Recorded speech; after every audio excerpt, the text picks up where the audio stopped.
Hi everyone, this is Tanya from Flying Dog Studio. Thank you so much for joining me as we take a look at the floral tones from Winsor Newton's Watercolor Pencil Studio Collection. Now, in a previous video, and I will link that down below, we swatched these out and took a look because there are 5 sets in this studio collection, and these are the floral tones. So in this particular video, I'm going to take these and mix them together in my little chart there. You saw what I just held up for you. Those are the colors that we have in the back. I will show you each of those colors as we put them down. You can also see them along the side of my paper there, and I'm just going to give you a spoiler alert. I love these pencils. So what I am doing, I'm going across first with the pink, and you can see that down the side I'm putting a little pressure on, and I'm sorry, my camera's kind of shaking. I really put some pressure on. And the top, I'm not putting as much pressure on those pencils. The reason being, when I color across the page as we go horizontally, those are going to be the dominant colors, and I want to know how they're going to mix with the other colors being the non-dominant colors. So non-dominant across the top and dominant down the side. So now we're going to start mixing these together, and I'm starting with that antique pink, and you can see I'm not using any type of particular coloring method. I'm just coloring in the blocks. So I'm going to go ahead and get all the dominant colors in. Now I'll tell you, colored pencils have a wax base to them, and don't quote me on this, and I probably again should have checked this before I started the video, but these feel like colored pencils. They feel like butter going on the page. They really, really do. I'm working on cold pressed watercolor paper, and I'll list my supplies down below. But I did put a bit of pressure on that dominant color going across, and you can see I'm coming back and I'm going very lightly. It looks like I'm going hard, but it's just because I've speeded up the video. Going pretty lightly on top of these so that we can get a good mix of these colors, but I can feel that waxy bloom underneath because I did put some pressure on. And I think also because it is a cold pressed paper, it kind of put a little more color on there. That's how it felt. I have my normal supplies. I'm using the size 3 round brush from Winsor Newton, their Cotman series, because it fits into this these little boxes very well. And I have the microfiber cloth, and then I have my cup of water, and you can see I'm starting with the pink. Now here's the trick to this. You're going to need to skip every other box. You don't, if you're going to make one of these, don't do the box right next to it side by side, because if you do, you're just going to bleed your colors together. We don't want to do that. We want to know how they mix and blend. So I'm skipping every other one. And I do have to apologize here because you may have noticed in the lower left-hand screen, my hair keeps getting in the way. Sometimes I just have crazy hair day and it has a mind of its own and it just wants to get into the screenshot. So I have a different angle now. Perhaps my hair won't get in the way. Okay, I told you we need to skip every other box, but up here in the first 2 rows, I don't know what happened. I was working with a headache that day and I missed a box. So I get messed up a little bit here, but I'm going to go back to skipping.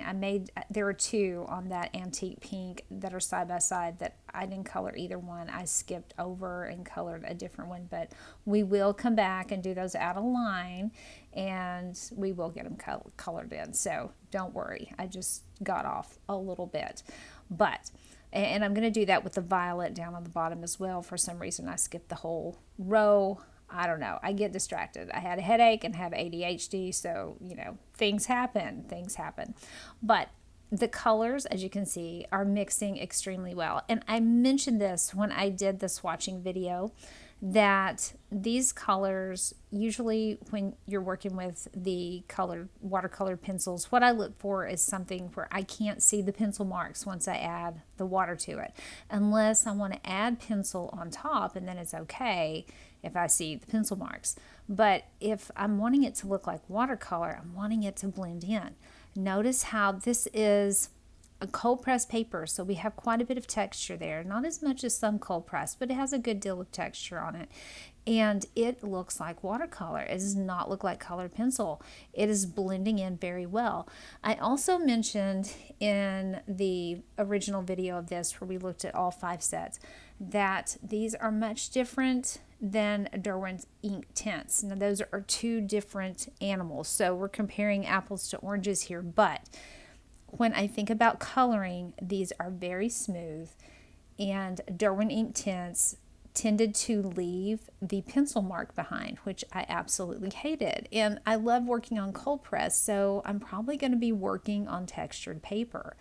And with these, you don't have that problem. So I'm going to have a video coming up, and I think it will be next week. If not, it will be the week after next, because I do have a pen unboxing. I have a new pen. I'm so excited. I have a new fountain pen, so that's coming up. But I will do a picture with these. I'm going to do a piece with these, just the floral, so you can see how these work in a piece. Now what we're looking at here, I want to see what colors, and I'm marking them, what colors I'm going across, and I'm comparing the antique pink with the just antique pink spot on the far left hand side, and I compared all the ones across to see which looked very close to that.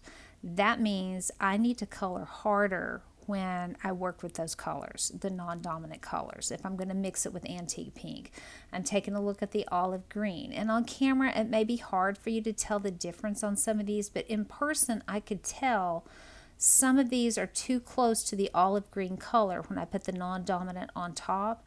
So I'm going to need to bear down a bit harder or let up a bit on, say, the olive green or the antique pink. Burnt carmine was another one of those, where some of the colors kind of looked like the original burnt carmine. And when taking a look at it, dusky rose, butter yellow, it was really hard to put on top of dominant colors. And you'll see I've marked it up at the top. I do this with all of my color charts like this. I will mark them up for my own notes, but I thought you might like to see how I analyze these colors and decide which ones I need to bear down a little bit harder on or let up a little bit if I want them to mix well. If you have any questions about this set, or if you own this set or own any Winsor & Newton watercolor pencils, let us know down below. I can tell you right now, I think that these are my most favorite pencils as far as watercolor pencils that I have used, and I don't have a lot of experience with them, but you'll see in the video coming up, like I said, in a week or two, when I use these for a project, they are just wonderfully smooth. And again, these are the floral tones. Thank you so much for watching, guys. Again, if you have any questions or comments, put those down below. I do have, like I said, a new pen. I'm excited about the fountain pen. Those videos are coming up soon. I hope you will join me. Until then, my friends, I will see you in the next one.